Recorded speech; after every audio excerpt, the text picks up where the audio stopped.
प्यारे बहनों और भाइयों, आपको राम नवमी की बहुत बहुत शुभकामनाएं। आज अयोध्या में भगवान राम के दर्शन करने के लिए लाखों लोग आए हुए हैं। सारा संसार आज राममय हो गया है। राम का अवतार संसार में सुख, समृद्धि, शांति प्रदान करने के लिए हुआ था। अयोध्या में राम का होना और आज जिस प्रकार से भव्य मंदिर का निर्माण हुआ है, इससे बहुत बड़ा संसार में एक ऐसा संदेश जा रहा है कि सबको राम के साथ जुड़ना चाहिए। हमारे यहाँ दो प्रकार की मान्यता है राम की। एक तो भगवान राम के रूप में जो अवतार लिया अयोध्या में राजा दशरथ के यहाँ, और दूसरा राम निरंतर हैं, जो जो जिनको कहा गया है परमात्मा के रूप में राम है। बिन पग चले सुने बिन काना, कर बिन कर्म करे विधि नाना। ऐसी मान्यता भी है कि परमात्मा निराकार रूप में भी काम करते हैं। हमारा जन्म क्यों हुआ है, जन्म के प्रति हमारी क्या धारणा है, जब हम ये जान जाते हैं तो हमारे अंदर एक उत्सुकता पैदा होती है कि आखिर हमें ये जन्म मनुष्य का क्यों मिला।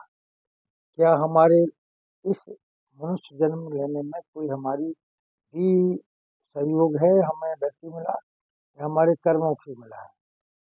हम लोग जो देखते हैं बहुत प्रकार के जीव जंतु हैं, और ऐसा माना गया है कि 84 लाख योनियां इस संसार में उपलब्ध हैं। और कहा गया है कि 84 लाख योनियों के पश्चात मनुष्य का शरीर प्राप्त होता है। इसलिए कहा है तुलसीदास जी ने, बड़े भाग मानस तन आया, जो जस करस सो तस फल पाया। है, बड़े भाग मानस तन आया, सुर दुर्लभ सद ग्रंथन गाया। ऐसा कहा गया है कि मनुष्य का शरीर बहुत ही दुर्लभ है। इसलिए हमको इसके प्रति बहुत कुछ करना चाहिए। हमको जो मनुष्य की योनि प्राप्त हुई है, तो हम इसके द्वारा क्या कर सकते हैं। हम इसमें अपने तप के द्वारा, स्वाध्याय के द्वारा सिद्धियाँ प्राप्त करते हैं, और हम अपने जीवन को सफल बनाते हैं। और अंतिम हमारा लक्ष्य होता है कि जो हमारे 4 प्रकार के पुरुषार्थ हैं, धर्म, अर्थ, काम और मोक्ष, हर मनुष्य के मन में ये धारणा रहती है, क्योंकि वो जीवन में हर प्रकार के सुख और दुखों को फेस करता है। जब उसको दुख होता है तो उसको लगता है, अरे मनुष्य शरीर क्या बेकार का है, ये तो इसमें तो तमाम प्रकार के कष्ट हैं, रोग है। और जब वो बहुत प्राणियों को देखता है कि भाई मुझे भी क्या इस प्रकार के दुख हो सकते हैं, जैसे भगवान जो सिद्धार्थ थे उनको भी इसी प्रकार से प्रेरणा मिली। जब वो रात्रि के समय भ्रमण करने के लिए गए तो देखा कि कोई मृत पड़ा हुआ है, कोई भीख मांग रहा है। तो ये दुख देख करके उनको भी एक प्रकार से संन्यास की भावना जागी। तो हमारा कहने का मतलब ये है नहीं कि आप सन्यासी नहीं बने, लेकिन आप जीवन में जो भी कार्य करें उसमें अपने आप को परमात्मा को समर्पित करेंगे तो आपको कष्ट कम होगा। तो इसलिए भगवान ने कहा है कि सब कर्म करो, लेकिन फल को मेरे ऊपर छोड़ दो। लेकिन आज का मनुष्य ये नहीं करता है। वो हर समय सोचता है कि मुझे इसके बदले में क्या मिलेगा। तो हमने जो अब आपको बताना है, ये रिद्धि सिद्धियों के बारे में आपको बताया है। जैसे हमारे यहाँ वाल्मीकि मुनि, इस तमाम तरह के जो ऋषि मुनि हुए, वो त्रिकालदर्शी थे। तो हम भी चाहते हैं कि आप मनुष्य रूप में आए हैं, तो तप के द्वारा, जप के द्वारा, साधना के द्वारा आप भी एक त्रिकालदर्शी और विद्वान बने, और सारे संसार को मार्गदर्शन प्रदान करें। तो ये कैसे संभव है? ये तपस्या के द्वारा संभव है। तपस्या में सबसे पहले हमारा योग होता है। योग से हम बहुत प्रकार के साधन करते हैं। उसमें हम यम, नियम, आसन, प्राणायाम, धारणा, ध्यान, समाधि लगाते हैं। तो यम जो है हमारे एक प्रकार के स्तंभ है, अहिंसा, सत्य, अस्तेय, अपरिग्रह, ईश्वर। ये हमारी 5 प्रकार के नियम हैं। उन नियमों को पालन करके हम जो है अपने आप को बहुत मानसिक रूप से सशक्त बनाते हैं।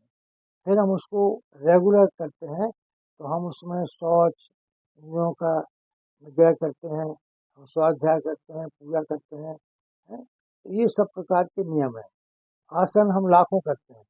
आसन से क्या लाभ होता है कि हम शरीर को स्थिर कर सकते हैं, जैसे सुखासन में बैठना, सिद्धासन में बैठना, पद्मासन में बैठना, ये मयूरासन में बैठना, ये सब प्रकार के आसन हैं। तो इन आसनों को करने से हमारे शरीर में स्थिरता आती है और हमारा शरीर स्वस्थ और निरोगी हो जाता है। तो अब हम आगे आपको इसी संबंध में कुछ आसनों के बारे में थोड़ा बताएंगे।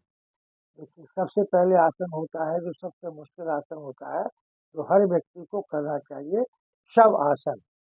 शव का मतलब मृत समान हो जाना, यानी आपको शरीर के अंदर कोई आभास नहीं रहता कि हमारे शरीर में जीव है या निर्जीव हो गया है, इसको बोलते हैं शव आसन। तो सबसे पहले हमें आसनों में शव आसन से प्रारंभ करना चाहिए। उसके बाद हमें आसनों में सबसे पहले, अगर हम अपने कमर के ऊपर आ जाएं, तो सबसे पहले हमको अपने शरीर को लचीला बनाने के लिए उत्तान पादासन करना चाहिए। उससे हमारी टांगें, हमारा पेट, हमारा फेफड़ा ठीक होता है। इसको हम नौकासन भी बोलते हैं और उत्तान पादन भी बोलते हैं। उत्तान पादन में हमारे दोनों पैर और हाथ उठते हैं और नौकासन में हम दोनों हाथ पैर उठाते हैं। इससे हमारे पेट में जो डायबिटीज, शुगर, इस प्रकार के रोग हैं, अपच है, कब्ज है, ये ठीक होता है।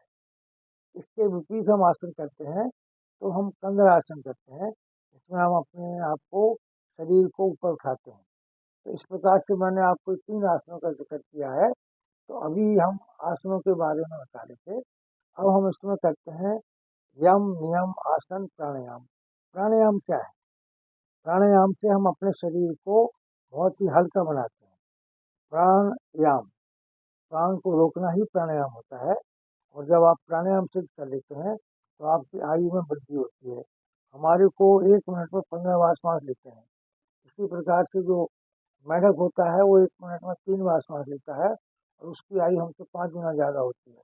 उसी प्रकार से जो आपका पानी के अंदर आपने देखा होगा कि जो बहुत सारे जीव जंतु होती है, वो भी जो है, जैसे अभी आप देखते हैं कि जो आपका कछुआ जो होता है उसकी आयु 500 वर्ष होती है और सबसे कम आयु कुत्ते की होती है। तो मैं इसके माध्यम से बताना चाहता हूँ कि हर प्राणी को किसी न किसी रूप में प्राणायाम और धारणा और ध्यान बनाना चाहिए। और ध्यान परमात्मा का करना चाहिए, ईश्वर का करना चाहिए। और ध्यान भी 2 प्रकार से हम करते हैं, निर्गुण ध्यान और सगुण ध्यान। सगुण ध्यान का मतलब बोलते हैं ड्राइवर से, अरे भाई गाड़ी ध्यान से चलाना। बच्चे को हम बोलते हैं, अरे भाई क्या ध्यान से पढ़ना। तो हम आज आपको ये संदेश देना चाहते हैं कि हर जीव को, हर मानव को इस शरीर को प्राप्त करने के पश्चात ध्यान करना चाहिए। ध्यान करने से आपको सिद्धियाँ मिलती हैं। ध्यान करने से शरीर आपका स्वस्थ रहता है, मन के विकार दूर होते हैं, तनाव दूर होते हैं, डायबिटीज ठीक होती है। तो आज मैं आप यही कहूँगा कि आप यहाँ आइए, हमारे यहाँ योग सीखिए। जहाँ भी आप करते हैं वहाँ योग करिए। और इसके लिए आप यहाँ हमारे आ सकते हैं, कल्की धाम, बालाजी धाम में आ सकते हैं। 2228 ऑटम लाइन में दुकान है, मेट्रो गोचू के अंदर है। और आप चाहें तो हमारे यहाँ संपर्क भी कर सकते हैं 9811111141 में 7290909081 में आप संपर्क कर सकते हैं। तो आपको बहुत बहुत धन्यवाद। निरंतर हमारे चैनल से आप जुड़े रहिए, जुड़ने के बाद सिद्धियाँ प्राप्त करिए, स्वस्थ रहिए, लोगों को निरोगी बनाइए। पहला सुख निरोगी का है। धन्यवाद।